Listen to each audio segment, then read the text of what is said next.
Le Soleil n'est pas ce que vous croyez. Pendant des décennies, nous l'avons imaginé comme une gigantesque boule de feu brûlant tranquillement au centre du système solaire. Pourtant, les observations modernes racontent une histoire bien plus étrange. Aujourd'hui, les satellites, les télescopes spatiaux et les sondes révèlent un astre dynamique, violent et encore rempli de mystères que la science tente seulement de comprendre. Dans cette vidéo, vous découvrirez pourquoi le Soleil ne brûle pas comme un feu ordinaire, pourquoi sa surface est paradoxalement plus froide que son atmosphère extérieure, comment son champ magnétique se tord jusqu'à provoquer des explosions capables de traverser tout le système solaire, pourquoi il émet en permanence un vent de particules qui atteint la Terre, et quelles découvertes récentes obligent les astrophysiciens à revoir plusieurs modèles établis depuis des décennies. Certaines personnes affirment que la NASA aurait caché ces informations. La réalité est différente. La plupart de ces phénomènes étaient simplement impossibles à observer avant l'arrivée d'instruments modernes comme les sondes spatiales et les observatoires de nouvelle génération. Ce n'est pas un secret volontaire, mais une connaissance qui s'est construite progressivement grâce à des technologies de plus en plus performantes. Et plus les scientifiques observent notre étoile, plus une conclusion s'impose. Le Soleil est infiniment plus complexe, plus instable et plus fascinant que l'image simplifiée que nous avons apprise à l'école. Commençons par la première grande idée fausse. Le Soleil n'est absolument pas une immense boule de feu. Avant de plonger dans le prochain mystère de l'univers, un petit avertissement.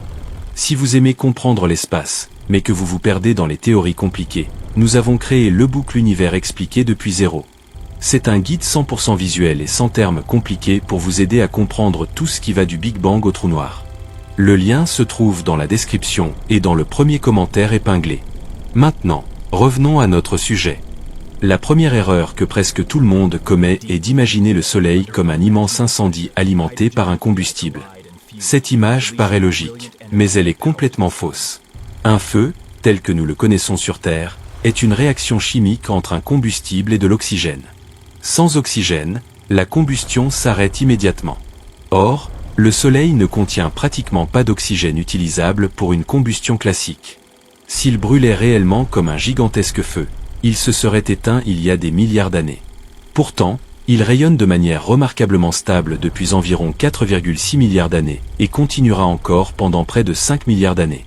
La véritable source de son énergie se trouve au cœur de son noyau, où règnent des conditions presque impossibles à reproduire sur Terre. La température y atteint environ 15 millions de degrés Celsius et la pression est si gigantesque que les atomes d'hydrogène sont comprimés les uns contre les autres jusqu'à vaincre leur répulsion électrique naturelle. Dans ces conditions extrêmes, 4 noyaux d'hydrogène finissent par fusionner pour former un noyau d'hélium. Ce phénomène, appelé fusion nucléaire, transforme une petite partie de la masse en énergie selon la célèbre relation d'Einstein, E égale mc.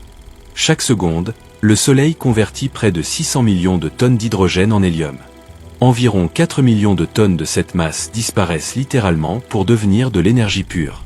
Cette énergie est si colossale qu'elle dépasse tout ce que l'humanité a produit depuis son existence. Chaque seconde, le Soleil libère environ 3,8 fois 10 exposant 6 watts, une puissance inimaginable. Même si la Terre ne reçoit qu'une infime fraction de ce rayonnement, cette quantité suffit à alimenter le climat, les océans, la photosynthèse, les cycles biologiques et indirectement, presque toutes les formes de vie. Mais ce qui surprend encore davantage, c'est que cette énergie ne quitte pas immédiatement le Soleil. Contrairement à l'image d'une lumière produite instantanément à la surface, les photons créés dans le noyau commencent un voyage extraordinairement lent. À cause de la densité extrême du plasma solaire, ils sont absorbés puis réémis sans cesse, changeant constamment de direction. Un seul photon peut mettre entre plusieurs dizaines de milliers et plusieurs centaines de milliers d'années avant d'atteindre la surface visible du Soleil. Certains modèles estiment même que ce trajet peut dépasser 1 million d'années selon la région traversée. Autrement dit, la lumière qui quitte aujourd'hui le Soleil provient d'une énergie générée alors que l'humanité n'existait même pas sous sa forme actuelle. Une fois cette lumière libérée de la photosphère, tout change. Elle traverse les 150 millions de kilomètres qui nous séparent du Soleil en seulement 8 minutes et 20 secondes, voyageant à la vitesse de la lumière. Ce contraste est saisissant, un trajet pouvant durer des centaines de milliers d'années à l'intérieur de l'étoile, puis seulement quelques minutes pour atteindre la Terre. Le Soleil n'est pas non plus un objet solide. Il n'a aucune surface sur laquelle on pourrait théoriquement se poser. Ce que nous appelons sa surface, la photosphère, n'est qu'une fine couche de plasma relativement moins dense, où les gaz deviennent enfin suffisamment transparents pour laisser échapper la lumière vers l'espace. Sous cette couche, il n'existe ni croûte, ni roche, ni limite nette, mais un océan de plasma de plus en plus dense et chaud. Ce plasma se comporte très différemment d'un gaz ordinaire. Les particules étant ionisées, elles réagissent en permanence au champ magnétique. C'est cette interaction qui produit les immenses arches de plasma, les taches solaires, les filaments géants et les éruptions capables de projeter des milliards de tonnes de matière dans le système solaire. Pendant longtemps, les scientifiques considéraient le Soleil comme une étoile relativement calme et stable. Les missions spatiales des dernières décennies ont profondément changé cette vision. Les observations à haute résolution montrent un astre parcouru d'ondes, de turbulences, de cellules convectives gigantesques et de champs magnétiques en perpétuelle évolution. Chaque minute, sa surface est remodelée par des phénomènes d'une violence difficile à imaginer. Le plus étonnant est que cette activité visible n'est que la partie émergée de l'iceberg. Derrière son apparence uniforme se cache une mécanique extraordinairement complexe, où la gravité, le plasma, la fusion nucléaire et le magnétisme interagissent sans interruption. Et c'est précisément cette dynamique qui conduit à l'un des plus grands paradoxes de l'astrophysique moderne. Une région située au-dessus de la surface du Soleil est des centaines de fois plus chaude que la surface elle-même. Un phénomène qui continue encore aujourd'hui de défier les chercheurs. À première vue, cela semble défier toutes les lois de la physique. Si vous vous approchez d'un feu, la température augmente à mesure que vous vous rapprochez de la source de chaleur. Plus on s'éloigne, plus elle diminue. C'est un principe fondamental du transfert d'énergie. Le Soleil, pourtant, ne respecte pas cette logique. Sa surface visible, appelée photosphère, atteint environ 5500 degrés Celsius. C'est déjà une température suffisante pour vaporiser instantanément n'importe quel matériau terrestre. Mais juste au-dessus de cette couche commence une région beaucoup plus mystérieuse, la couronne solaire. Et c'est là que les mesures deviennent presque incroyables. La couronne ne se trouve pas à l'intérieur du Soleil, mais bien au-dessus de sa surface. Pourtant, sa température dépasse régulièrement 1 à 2 millions de degrés Celsius, et certaines zones peuvent atteindre plusieurs millions de degrés lors d'événements particulièrement énergétiques. En d'autres termes, en s'éloignant de la source principale de chaleur, la température augmente au lieu de diminuer. Pendant des décennies, cette observation a laissé les astrophysiciens perplexes. Les premiers instruments capables d'étudier la couronne en ultraviolet et en rayons X ont confirmé que ces valeurs n'étaient pas dues à une erreur de mesure. Les modèles classiques du Soleil ne parvenaient tout simplement pas à expliquer où cette énergie supplémentaire était produite. Ce problème est devenu l'un des plus grands défis de la physique solaire et porte encore aujourd'hui un nom bien connu, le problème du chauffage de la couronne. Pour comprendre cette énigme, il faut abandonner l'image d'un Soleil passif. Notre étoile est en réalité un immense laboratoire électromagnétique. Son plasma est composé de particules chargées qui sont constamment guidées, accélérées et déformées par des champs magnétiques d'une complexité exceptionnelle. Ces champs ne restent jamais immobiles. Ils émergent de l'intérieur du Soleil, se tordent, s'entrelacent, se cassent puis se reconnectent sans cesse. Chaque reconnexion magnétique libère brutalement une quantité considérable d'énergie, comparable à une gigantesque décharge électrique à l'échelle d'une étoile. Les scientifiques pensent aujourd'hui que des milliards de minuscules explosions invisibles, appelées nanoflares, pourraient se produire en permanence dans la couronne. Chacune est relativement faible comparée à une grande éruption solaire, mais leur nombre colossal pourrait fournir suffisamment d'énergie pour maintenir cette atmosphère à des températures extrêmes. Une autre hypothèse repose sur les ondes d'Alfvén. Ces vibrations se propagent le long des lignes de champs magnétiques comme des ondes parcourant une corde tendue. En voyageant vers les couches supérieures, elles transporteraient une partie de l'énergie produite plus bas dans l'étoile avant de la dissiper sous forme de chaleur. Pendant longtemps, ces idées restaient essentiellement théoriques. Les instruments disponibles n'offraient ni la résolution ni la proximité nécessaires pour observer directement ces phénomènes. Tout a commencé à changer avec les nouvelles générations d'observatoires solaires et surtout avec la Parker Solar Probe, qui s'est approchée du Soleil plus près que n'importe quel engin spatial auparavant. En traversant les régions externes de la couronne, la sonde a détecté un environnement bien plus dynamique que prévu. Les mesures ont révélé des inversions soudaines du champ magnétique, des accélérations extrêmement rapides du plasma, des structures turbulentes très fines et des transferts d'énergie qui semblaient se produire presque partout dans l'atmosphère solaire. Ces observations renforcent fortement l'idée que la couronne est continuellement alimentée par une multitude de phénomènes magnétiques à petite échelle plutôt que par quelques grandes explosions isolées. Les images obtenues montrent également que la couronne est loin d'être uniforme. Elle est parcourue de boucles gigantesques de plasma, de jets de matière, d'arcs lumineux et de filaments qui apparaissent, disparaissent puis se reforment en permanence. Certaines de ces structures suivent les lignes invisibles du champ magnétique sur des centaines de milliers de kilomètres. Cette activité incessante explique pourquoi le Soleil ne ressemble jamais exactement au même objet d'un jour à l'autre. Même lorsque sa luminosité globale paraît stable depuis la Terre, son atmosphère est en réalité le théâtre de millions d'événements microscopiques et macroscopiques qui redistribuent continuellement l'énergie. Mais cette chaleur extrême ne reste pas confinée autour du Soleil. Une partie de ce plasma surchauffé échappe en permanence à l'attraction gravitationnelle de l'étoile. Il est accéléré dans toutes les directions sous la forme d'un immense flux de particules chargées électriquement, le vent solaire. Invisible à l'œil nu, ce courant traverse tout le système solaire, façonne les champs magnétiques des planètes, provoque les aurores polaires sur Terre, perturbe les satellites, influence les communications radio et peut même représenter un danger pour les astronautes lors des périodes d'activité intense. Comprendre pourquoi la couronne atteint de telles températures ne consiste donc pas seulement à résoudre une curiosité scientifique. C'est aussi comprendre le mécanisme qui alimente en permanence l'espace interplanétaire et qui relie directement le comportement du Soleil à notre propre planète. Et lorsque cette énergie magnétique accumulée est libérée d'un seul coup, les conséquences deviennent encore plus spectaculaires. Le Soleil est capable de produire des explosions si puissantes qu'elles peuvent modifier l'environnement spatial de toute la Terre en quelques heures seulement. Vu depuis la Terre, le Soleil semble immuable. Chaque matin, il se lève avec le même éclat, donnant l'impression d'une stabilité parfaite. Pourtant, derrière cette apparence paisible, notre étoile accumule en permanence une énergie colossale. Lorsque cette énergie est libérée brutalement, elle produit certains des phénomènes les plus violents du système solaire. Ces événements ne ressemblent à aucune explosion terrestre. Ils ne sont pas provoqués par une combustion, mais par la libération soudaine d'énergie magnétique stockée dans le plasma solaire. Pendant des jours, voire des semaines, les lignes du champ magnétique se tordent, s'étirent et s'enchevêtrent sous l'effet des mouvements internes du Soleil. Puis, en une fraction de seconde, elles se reconnectent dans une configuration plus stable. Cette reconnexion magnétique libère une quantité d'énergie gigantesque. Les températures dans la région concernée peuvent grimper à plusieurs dizaines de millions de degrés. Des électrons et des protons sont accélérés à des vitesses proches de celles de la lumière, tandis qu'un intense rayonnement est émis sur tout le spectre électromagnétique, des ondes radio jusqu'aux rayons X et aux rayons gamma.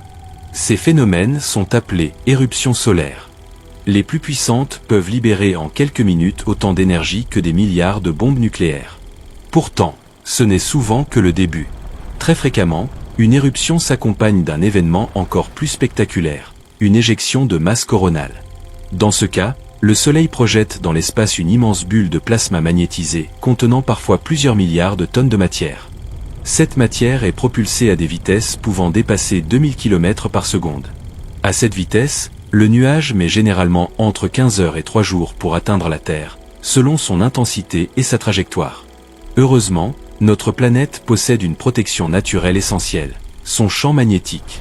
En déviant la majorité des particules chargées, il agit comme un immense bouclier invisible. Sans cette magnétosphère, le vent solaire éroderait progressivement notre atmosphère, comme cela semble avoir été le cas sur Mars, qui a perdu une grande partie de son champ magnétique global il y a des milliards d'années.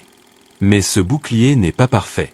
Lorsqu'une éjection de masse coronale particulièrement intense entre en collision avec la magnétosphère terrestre, celle-ci est violemment comprimée et déformée. Une partie de l'énergie est alors transférée vers l'environnement spatial de la Terre, déclenchant une tempête géomagnétique. Les conséquences sont visibles jusque dans le ciel. Les aurores polaires, admirées pour leur beauté, sont en réalité la manifestation directe de cette interaction. Les particules provenant du Soleil suivent les lignes du champ magnétique terrestre jusqu'aux régions polaires, où elles percutent les molécules d'oxygène et d'azote de la haute atmosphère. Chaque collision libère de la lumière, produisant les voiles verts, rouges et violets caractéristiques des aurores. Cependant, les mêmes particules qui créent ce spectacle peuvent aussi provoquer des perturbations beaucoup moins esthétiques. Les satellites en orbite sont directement exposés à ces flux énergétiques.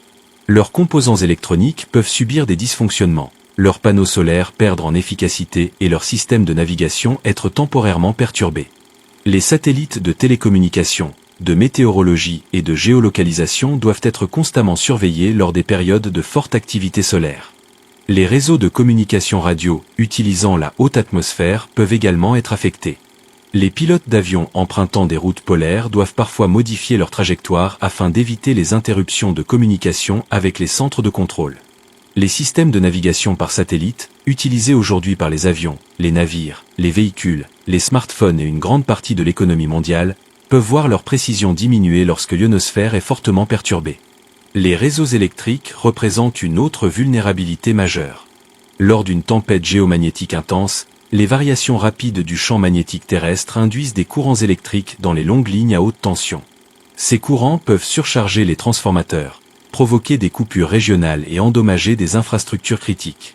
L'exemple moderne le plus connu s'est produit en 1989, lorsqu'une tempête solaire a provoqué l'effondrement du réseau électrique de la province de Québec, privant plusieurs millions de personnes d'électricité pendant plusieurs heures.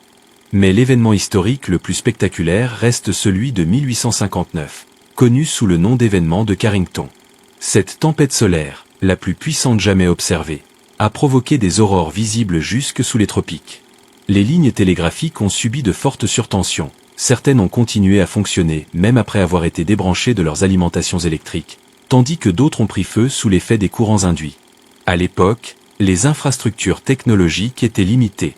Aujourd'hui, un événement comparable toucherait une société entièrement dépendante des satellites, d'Internet, des réseaux électriques interconnectés, des systèmes bancaires, des transports automatisés et des communications mondiales. C'est pourquoi les agences spatiales surveillent le Soleil en permanence afin d'anticiper les éruptions majeures et d'émettre des alertes permettant de protéger les équipements les plus sensibles. Cette surveillance continue a également révélé un fait étonnant. Le Soleil ne produit pas ses explosions de manière totalement aléatoire. Son activité suit un rythme naturel, marqué par des périodes d'intense agitation et des phases beaucoup plus calmes. Comprendre ce cycle est devenu essentiel, car il permet non seulement de mieux prévoir les tempêtes solaires, mais aussi d'expliquer pourquoi notre étoile change profondément de comportement au fil des années, selon un mécanisme qui continue encore de réserver de nombreuses surprises aux astrophysiciens. À première vue, le Soleil semble toujours identique. Son diamètre varie à peine, sa luminosité reste remarquablement stable, et à l'œil nu, rien ne laisse penser qu'il traverse des périodes d'activité très différentes. Pourtant, dès que l'on observe sa surface avec des instruments adaptés, un rythme fascinant apparaît. Depuis plus de 2 siècles, les astronomes comptent les taches solaires, ces régions plus sombres qui apparaissent à la surface de l'étoile. Contrairement à ce que leur couleur pourrait laisser croire, elles ne sont pas froides. Leur température atteint encore environ 3500 à 4500 degrés Celsius, mais elles paraissent plus sombres parce qu'elles sont moins chaudes que la photosphère qui les entoure.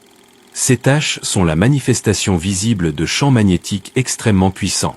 Dans ces régions, le magnétisme est si intense qu'il perturbe le transport de chaleur provenant de l'intérieur du Soleil. Plus le nombre de taches augmente, plus cela signifie que l'activité magnétique globale de l'étoile devient importante. En analysant les observations accumulées depuis le XVIIIe siècle, les scientifiques ont découvert un schéma remarquable. Le nombre de taches augmente progressivement jusqu'à atteindre un maximum, puis diminue à nouveau avant de recommencer. Ce phénomène constitue le célèbre cycle solaire d'environ 11 ans. Mais ce cycle ne se résume pas à l'apparition de quelques taches sombres. Durant les années de maximum solaire, le Soleil devient beaucoup plus turbulent. Les éruptions solaires se multiplient, les éjections de masse coronale deviennent plus fréquentes, le vent solaire se renforce et les tempêtes géomagnétiques susceptibles d'affecter la Terre deviennent plus nombreuses. Les aurores boréales et australes apparaissent alors plus souvent et peuvent être observées à des latitudes beaucoup plus basses qu'à l'habitude. À l'inverse, pendant le minimum solaire, la surface semble presque calme. Les taches deviennent rares, les grandes éruptions diminuent fortement et le champ magnétique adopte une configuration plus simple. Pendant longtemps, les chercheurs ont pensé que cette alternance représentait un mécanisme relativement bien compris. Les observations modernes montrent pourtant que la réalité est beaucoup plus complexe. D'abord, tous les cycles n'ont pas la même intensité. Certains produisent des milliers de taches et une activité exceptionnelle, tandis que d'autres restent étonnamment faibles. Il est encore impossible de prévoir avec précision plusieurs décennies à l'avance la puissance du prochain cycle. Plus surprenant encore, le cycle de 11 ans n'est en réalité que la moitié d'un phénomène plus vaste. À chaque maximum d'activité, les pôles magnétiques du Soleil s'inversent complètement. Le pôle nord magnétique devient le pôle sud, et inversement. Lorsq'11 années supplémentaires se sont écoulées, les pôles reviennent à leur configuration initiale. Le véritable cycle magnétique du Soleil dure donc environ 22 ans. Cette inversion n'a rien d'anodin. Elle témoigne d'une réorganisation profonde du champ magnétique de toute l'étoile. Pourtant, malgré des décennies de recherche, les astrophysiciens ne comprennent toujours pas parfaitement le mécanisme qui pilote cette gigantesque dynamo solaire. La difficulté vient du fait que le Soleil ne tourne pas comme une planète solide. Son équateur effectue une rotation complète en environ 25 jours, tandis que les régions proches des pôles peuvent mettre plus de 35 jours. Cette rotation différentielle étire progressivement les lignes du champ magnétique, les enroule autour de l'étoile et crée des tensions de plus en plus importantes. À cela s'ajoutent les immenses mouvements de convection qui agitent le plasma. D'énormes cellules transportent continuellement de la matière chaude vers la surface avant qu'elle ne redescende vers l'intérieur. Ces courants, combinés à la rotation différentielle, génèrent une véritable machine électromagnétique en perpétuelle évolution. Les modèles numériques reproduisent une partie de ce comportement, mais ils ne parviennent toujours pas à expliquer avec exactitude toutes les irrégularités observées. Pourquoi certains cycles sont-ils particulièrement puissants? Pourquoi d'autres semblent-ils s'affaiblir sans raison apparente? Pourquoi certaines régions du Soleil deviennent-elles soudainement beaucoup plus actives que d'autres? L'histoire montre d'ailleurs que notre étoile peut adopter des comportements très différents de ceux observés aujourd'hui. Entre 1645 et 1715, le Soleil a connu une période appelée minimum de Maunder. Pendant près de 70 ans, les taches solaires sont presque totalement disparues. Les astronomes de l'époque, pourtant très attentifs, n'en observaient parfois aucune pendant plusieurs mois consécutifs. Cette période coïncide avec une phase climatique plus froide sur Terre, souvent associée au petit âge glaciaire. Les hivers furent particulièrement rigoureux dans plusieurs régions de l'hémisphère nord. Certains fleuves gelaient régulièrement et les récoltes étaient parfois gravement perturbées. Les chercheurs restent prudents. Le Soleil n'explique pas à lui seul ces changements climatiques. Les éruptions volcaniques, les variations de la circulation océanique et d'autres facteurs ont également joué un rôle important. Néanmoins, cet épisode démontre que l'activité solaire peut varier beaucoup plus fortement que ce que l'on imaginait autrefois. Les observations réalisées par les satellites modernes montrent également que le Soleil produit parfois des comportements totalement inattendus. Certaines régions restent actives pendant plusieurs rotations complètes, d'autres disparaissent en quelques jours, tandis que des structures magnétiques gigantesques se forment puis se désintègrent beaucoup plus rapidement que ne le prévoyaient les modèles. Ces découvertes rappellent une réalité essentielle. Malgré des siècles d'observation, nous ne maîtrisons encore qu'une partie de la physique de notre étoile. Et plus les instruments gagnent en précision, plus ils révèlent un fait fascinant. Le Soleil n'influence pas uniquement les planètes qui gravitent autour de lui. Son champ magnétique et son vent de particules s'étendent bien au-delà de Pluton, créant une immense bulle protectrice qui enveloppe pratiquement tout le système solaire et marque la frontière entre notre voisinage cosmique et l'espace interstellaire. Lorsque l'on observe une illustration du système solaire dans un manuel scolaire, le Soleil apparaît généralement au centre, entouré des planètes alignées à des distances qui semblent raisonnables. Cette représentation est pratique pour comprendre l'ordre des orbites, mais elle crée une illusion profondément trompeuse. En réalité, le Soleil ne se contente pas d'éclairer les planètes. Il domine presque entièrement le système solaire, tant par sa masse que par son influence gravitationnelle et magnétique. À lui seul, il représente environ 99,86% de toute la masse du système solaire. Toutes les planètes réunies, ainsi que leurs lunes, les astéroïdes, les comètes et les milliards de petits corps célestes, ne constituent qu'une fraction infime des 0,14% restants. Jupiter, pourtant gigantesque, ne représente qu'environ 1/1000 de la masse du Soleil. Cette domination gravitationnelle est telle que tout le système solaire existe essentiellement parce que le Soleil maintient chaque objet sur son orbite. Si notre étoile disparaissait instantanément, une expérience purement théorique et physiquement impossible, les planètes cesseraient immédiatement de suivre leurs trajectoires elliptiques et poursuivraient leur mouvement en ligne droite dans l'espace, emportant avec elles leurs satellites. Mais la gravité n'est qu'une partie de son influence. Le Soleil émet continuellement un flux de particules chargées, appelé vent solaire. Ce vent n'est pas un souffle comparable à celui que nous ressentons sur Terre. Il s'agit d'un courant permanent de protons, d'électrons et d'ions accélérés à plusieurs centaines de kilomètres par seconde. À proximité des grandes éruptions, ces vitesses peuvent devenir encore plus élevées. Pendant longtemps, les scientifiques imaginaient que ce vent se dissipait progressivement sans limite précise. Les missions spatiales ont montré une réalité beaucoup plus étonnante. En s'éloignant du Soleil, le vent solaire remplit progressivement tout l'espace interplanétaire et crée une gigantesque bulle magnétique autour de notre étoile. Cette structure porte un nom, l'héliosphère. L'héliosphère est si immense qu'elle englobe toutes les planètes, la ceinture de Kuiper et une grande partie des régions externes du système solaire. Sa taille varie en permanence selon l'activité du Soleil, mais elle s'étend sur plus d'une centaine d'unités astronomiques dans certaines directions. Pour donner une idée de cette échelle, une unité astronomique correspond à la distance moyenne entre la Terre et le Soleil, soit environ 150 millions de kilomètres. Cela signifie que l'influence directe du Soleil s'étend sur des dizaines de milliards de kilomètres. Cependant, cette bulle n'est pas parfaitement sphérique. Le Soleil se déplace lui-même autour du centre de la Voie lactée à une vitesse d'environ 230 km par seconde. En traversant le milieu interstellaire, l'héliosphère est continuellement comprimée à l'avant et étirée à l'arrière, un peu comme la vague qui se forme devant l'étrave d'un navire. Pendant longtemps, les astronomes ne pouvaient qu'imaginer la forme réelle de cette immense structure. Les premières réponses sont venues grâce à deux sondes extraordinaires. Lancées en 1977, les sondes Voyager 1 et Voyager 2 avaient initialement pour mission d'explorer les planètes géantes. Après avoir accompli cet objectif, elles ont poursuivi leur voyage vers les confins du système solaire, là où aucun engin humain n'était encore allé. Des décennies plus tard, elles ont atteint une région appelée l'héliopause. Cette frontière marque l'endroit où la pression du vent solaire devient inférieure à celle du milieu interstellaire. Ce n'est pas un mur solide, mais une zone où l'influence du Soleil cesse progressivement de dominer. Lorsque Voyager 1 a franchi cette limite en 2012, puis Voyager 2 en 2018, les instruments ont enregistré un changement spectaculaire. Le nombre de particules provenant du Soleil a chuté brutalement, tandis que les rayons cosmiques venus d'autres régions de la galaxie sont devenus beaucoup plus nombreux. Pour la première fois dans l'histoire, l'humanité obtenait des mesures directes de l'espace interstellaire. Ces observations ont également confirmé que l'héliosphère agit comme un véritable bouclier naturel.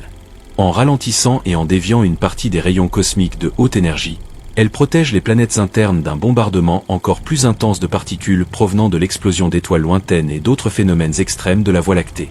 Sans cette protection, la Terre serait exposée à un environnement radiatif beaucoup plus hostile. Les scientifiques ont découvert que cette frontière n'est jamais fixe. Elle avance et recule lentement au rythme des cycles d'activité solaire. Lorsque le Soleil devient plus actif, son vent se renforce et l'héliosphère peut s'étendre davantage. Lorsque son activité diminue, cette immense bulle peut légèrement se contracter. Mais l'influence du Soleil ne s'arrête pas là. Bien au-delà des planètes connues se trouve un gigantesque réservoir de corps glacés, appelé le nuage d'Oort, qui pourrait s'étendre jusqu'à près d'une année-lumière du Soleil. Même à ces distances extraordinaires, la gravité de notre étoile continue d'exercer son influence, bien qu'elle soit désormais en compétition avec celle des étoiles voisines et avec les forces gravitationnelles de la galaxie elle-même.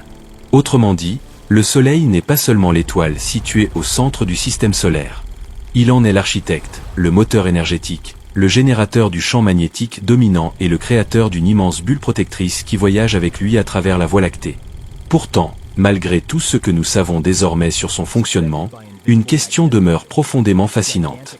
Le Soleil est-il une étoile ordinaire parmi des centaines de milliards d'autres, ou possède-t-il des caractéristiques suffisamment particulières pour avoir joué un rôle décisif dans l'apparition et le maintien de la vie sur Terre? Les découvertes les plus récentes suggèrent que la réponse est bien plus nuancée qu'on ne l'imaginait. Pendant longtemps, les astronomes présentaient le Soleil comme une étoile parfaitement banale. Après tout, la Voie lactée contient entre 100 et 400 milliards d'étoiles, et l'univers observable en renferme des centaines de milliards. Dans cette immensité, notre étoile semblait n'être qu'un exemple parmi tant d'autres. Cette idée était logique. Le Soleil est classé comme une naine jaune de type spectral G2V, une catégorie relativement commune. Il n'est ni la plus massive, ni la plus chaude, ni la plus lumineuse. Il existe des étoiles bleues des dizaines de fois plus massives, des géantes rouges capables d'engloutir les orbites des planètes internes, des naines blanches extrêmement denses et des étoiles à neutrons dont une simple cuillère de matière pèserait des milliards de tonnes. À première vue, rien ne semblait distinguer le Soleil. Mais plus les télescopes spatiaux ont commencé à observer des milliers d'autres étoiles avec une précision inédite, plus cette certitude a commencé à s'effriter. Les missions dédiées à la recherche d'exoplanètes, comme Kepler puis TESS, n'ont pas seulement découvert des milliers de mondes. Elles ont aussi permis de suivre la luminosité et l'activité de leurs étoiles pendant des années. Ces immenses bases de données ont offert aux astrophysiciens une occasion unique de comparer directement le Soleil à des milliers d'autres étoiles de masse et d'âge similaires. Les résultats ont été surprenants. Le Soleil apparaît comme une étoile remarquablement stable. Toutes les étoiles connaissent des variations de luminosité dues à leur activité magnétique, mais chez le Soleil, ces fluctuations restent faibles. Sa puissance totale ne varie que d'environ 0,1% au cours d'un cycle solaire complet. Cette stabilité peut sembler insignifiante. Pourtant, à l'échelle de milliards d'années, elle représente un avantage considérable pour une planète comme la Terre. De nombreuses étoiles comparables produisent des variations beaucoup plus importantes. Certaines émettent régulièrement des super-éruptions, capables de libérer des dizaines, voire des centaines de fois plus d'énergie que les plus grandes éruptions solaires observées à l'époque moderne. Si un tel événement se produisait fréquemment sur notre Soleil, les conséquences pour la Terre pourraient être majeures. Une activité magnétique beaucoup plus intense augmenterait fortement le rayonnement reçu par la haute atmosphère, perturberait davantage les champs magnétiques planétaires et pourrait compliquer le maintien de conditions favorables à une biosphère stable sur de très longues périodes. Heureusement, rien n'indique que le Soleil produise régulièrement de telles super-éruptions aujourd'hui. Les observations montrent au contraire une activité relativement modérée comparée à celle de nombreuses étoiles de même type. Cette stabilité n'est pas le seul élément remarquable. Le Soleil possède également une masse presque idéale pour offrir une longue durée de vie. Les étoiles beaucoup plus massives consomment leur hydrogène à une vitesse vertigineuse et vivent parfois moins de 100 millions d'années. Un délai probablement insuffisant pour permettre l'évolution d'une vie complexe sur une planète. À l'inverse, les petites naines rouges, beaucoup plus nombreuses dans la galaxie, peuvent vivre des centaines de milliards, voire des milliers de milliards d'années. Mais elles présentent un autre problème. Elles restent souvent extrêmement actives pendant une longue partie de leur existence.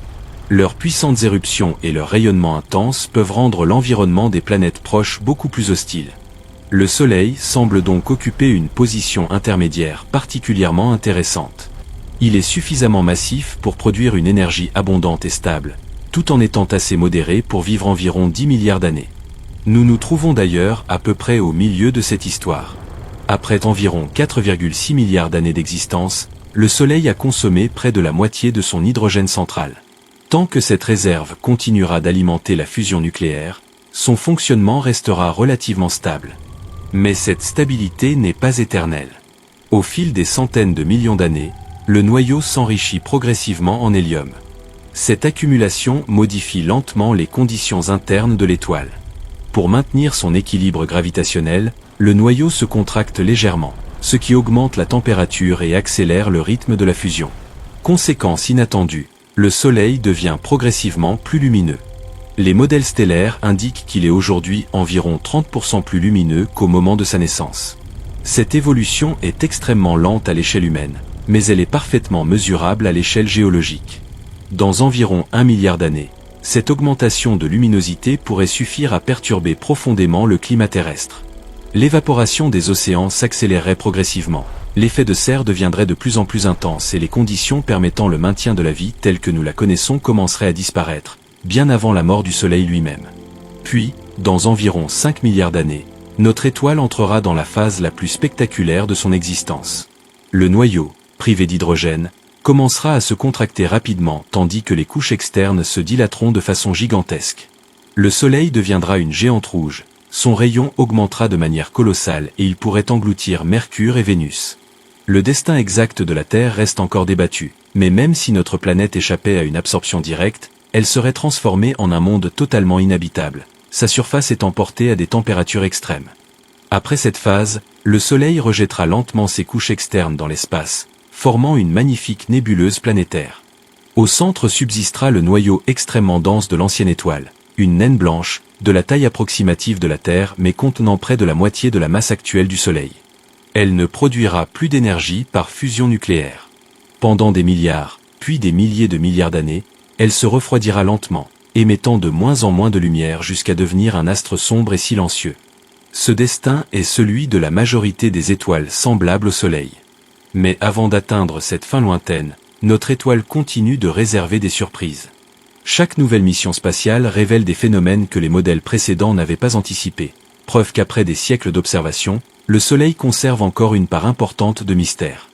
Et c'est précisément cette combinaison entre ce que nous savons avec certitude et ce qui reste à découvrir qui en fait l'un des objets les plus fascinants de tout l'univers. Il peut sembler étonnant d'affirmer que le Soleil reste mystérieux. Après tout, c'est l'étoile la plus proche de la Terre, celle que les astronomes observent quotidiennement depuis des siècles. Aucun autre objet céleste n'a été étudié avec autant de constance. Et pourtant, plus nos instruments gagnent en précision, plus ils révèlent une réalité inattendue. Chaque grande avancée apporte autant de nouvelles questions que de réponses. Pendant des décennies, les scientifiques pensaient avoir compris l'essentiel du fonctionnement solaire. Les modèles décrivaient correctement la fusion nucléaire, expliquaient la production d'énergie et reproduisaient la structure générale de l'étoile. Beaucoup imaginaient que les recherches futures ne serviraient qu'à affiner quelques détails. Les missions spatiales du XXI siècle ont complètement changé cette vision. La Parker Solar Probe, capable de s'approcher à quelques millions de kilomètres seulement de la surface solaire, a pénétré dans une région où aucun instrument humain n'était jamais allé. Les chercheurs s'attendaient à confirmer les modèles existants. Au contraire, la sonde a détecté un environnement beaucoup plus dynamique que prévu. L'une des découvertes les plus surprenantes concerne les switchbacks, des inversions soudaines du champ magnétique. Au lieu de suivre une direction relativement stable, certaines lignes magnétiques semblent se replier brutalement sur elles-mêmes avant de retrouver leur orientation initiale. Ces structures apparaissent puis disparaissent rapidement, comme si le vent solaire était traversé par d'immenses vagues magnétiques. Avant Parker, leur existence était seulement soupçonnée. Aujourd'hui, elles sont observées directement. Pourtant, leur origine exacte reste débattue. Sont-elles produites près de la surface du Soleil ou apparaissent-elles plus loin dans le vent solaire? Quel rôle jouent-elles dans l'accélération des particules? Les réponses sont encore incomplètes. La mission a également montré que le vent solaire est beaucoup moins uniforme qu'on ne le pensait. Pendant longtemps, les modèles décrivaient un écoulement relativement continu. Les mesures révèlent au contraire un plasma extrêmement turbulent, parcouru de structures fines, de jets rapides, de variations de densité et de fluctuations magnétiques qui changent parfois en quelques secondes. Ces observations obligent les astrophysiciens à revoir leur compréhension du transport d'énergie entre la surface solaire et l'espace interplanétaire. Dans le même temps, d'autres observatoires apportent des informations complémentaires. Le Daniel K. Inouye Solar Telescope, installé à Hawaï, possède le miroir solaire le plus grand jamais construit. Grâce à sa résolution exceptionnelle, il révèle des détails de la photosphère de quelques dizaines de kilomètres seulement. Une précision inimaginable il y a encore quelques années. Les images montrent une surface qui ressemble à un océan en ébullition. Les cellules de convection apparaissent, disparaissent et se déforment en permanence. Entre elles, des champs magnétiques extrêmement fins émergent puis s'entrelacent selon des configurations d'une complexité impressionnante. Chaque détail observé révèle que les phénomènes visibles à grande échelle sont en réalité le résultat de milliards d'interactions microscopiques. Les chercheurs utilisent aujourd'hui certains des supercalculateurs les plus puissants au monde pour simuler le Soleil. Ces modèles prennent en compte la gravité, la mécanique des fluides, le magnétisme, la physique du plasma, le rayonnement et la fusion nucléaire. Malgré cette puissance de calcul, aucune simulation ne reproduit encore parfaitement l'ensemble des observations. Pourquoi certaines régions actives deviennent-elles soudainement instables alors que d'autres restent calmes pendant plusieurs rotations? Pourquoi certaines éruptions gigantesques semblent-elles être déclenchées par de très faibles perturbations magnétiques? Comment l'énergie circule-t-elle précisément entre les différentes couches de l'étoile avant d'être libérée dans l'espace? Ces questions restent ouvertes. Le Soleil est également devenu un laboratoire essentiel pour comprendre toutes les autres étoiles. Les astrophysiciens savent désormais que les mécanismes observés sur notre étoile, la fusion nucléaire, les champs magnétiques, les vents stellaires et les cycles d'activité existent aussi ailleurs dans l'univers. En étudiant le Soleil avec une précision inaccessible pour les étoiles lointaines, ils développent des modèles capables d'expliquer l'évolution de milliards d'autres systèmes stellaires. Cette recherche dépasse largement la simple curiosité scientifique. Comprendre le Soleil permet d'améliorer les prévisions de la météo spatiale, de protéger les satellites, les réseaux électriques et les futures missions habitées vers la Lune et Mars. Cela aide également les astronomes à mieux évaluer quelles étoiles offrent des conditions favorables au développement de planètes habitables. Plus profondément encore, cette quête nous rappelle une réalité fondamentale. Toute l'histoire de la Terre est intimement liée au Soleil. Chaque goutte d'eau liquide, chaque souffle de vent, chaque arbre, chaque océan et chaque être vivant existe grâce à l'énergie qu'il émet depuis des milliards d'années. Même les combustibles fossiles, utilisés pendant des siècles par l'humanité, ne sont rien d'autre que de l'énergie solaire stockée par la photosynthèse dans un passé très lointain. Nous avons longtemps considéré le Soleil comme un objet parfaitement connu parce qu'il nous accompagne chaque jour. Pourtant, les découvertes récentes montrent exactement l'inverse. Derrière son disque lumineux familier se cache une machine cosmique d'une complexité extraordinaire, gouvernée par des phénomènes que nous commençons seulement à comprendre.